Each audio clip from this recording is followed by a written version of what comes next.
समीर नया नया गांव से आया था।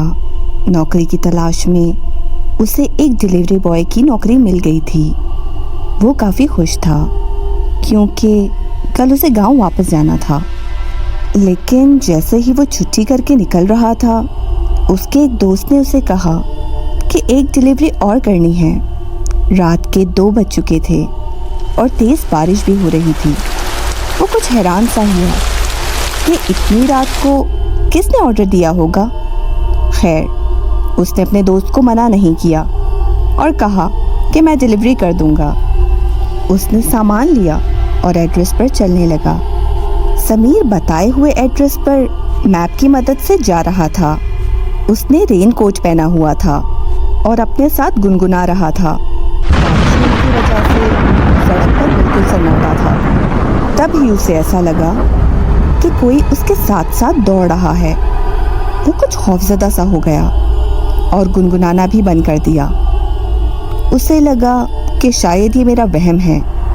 उसने अपनी बाइक की स्पीड बढ़ाई और इधर उधर देखे बगैर तेजी से एड्रेस पर चलने लगा। थोड़ा ही आगे जाने के बाद उसे अंदाज़ा हुआ कि ये मैप तो कच्चे रास्ते की तरफ जाने का कह रहा है। वो रुक गया और थोड़ा हैरान सा हुआ, लेकिन फिर ये सोचकर कि ये तो आखिरी डिलीवरी है, उसने कच्चे रास्ते पर चलना शुरू कर दिया। दोनों तरफ घना जंगल था।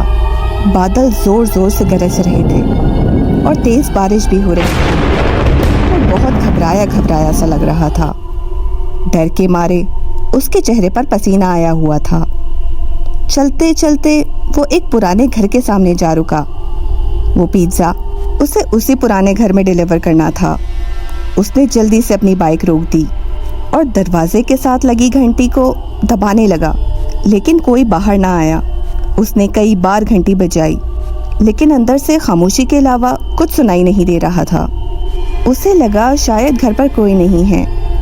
अब वो पीछे मुड़कर वापस चलने के लिए बाइक की तरफ जा ही रहा था कि उसे दरवाज़ा खुलने की आवाज़ आई। उसने डर के मारे पीछे देखा तो दरवाज़ा खुला हुआ था। उसने सोचा पिज़्ज़ा अंदर जल्दी से रखकर चला जाता हूँ। वो दरवाजे से अंदर आ गया। अंदर काफ़ी अंधेरा था। जैसे ही वो आगे बढ़ा तो दरवाज़ा खुद ब खुद बंद हो गया। समीर की तो जैसे जान ही निकल गई। उसका गला खुश्क हो चुका था और डर के मारे उसका बुरा हाल था। उसे समझ नहीं आ रही थी वो क्या करे, तो वो अंदर की तरफ जाने लगा। अब वो घर के लाउंज तक आ चुका था। वहाँ पहुँचकर उसने देखा कि एक कमरे से हल्की सी रोशनी आ रही है। उस रोशनी को देखकर उसकी कुछ जान में जान आई। उसने पिज़्ज़ा उधर मौजूद मेज़ पर रखा और हल्के हल्के कदमों से कमरे की ओर चल पड़ा। वो बहुत घबराया हुआ सा लग रहा था। उसका सारा जिस्म पसीने में शराबूर था। चेहरे की हवाइयाँ उड़ी हुई थीं। वो फटी फटी आंखों से इधर उधर देख रहा था।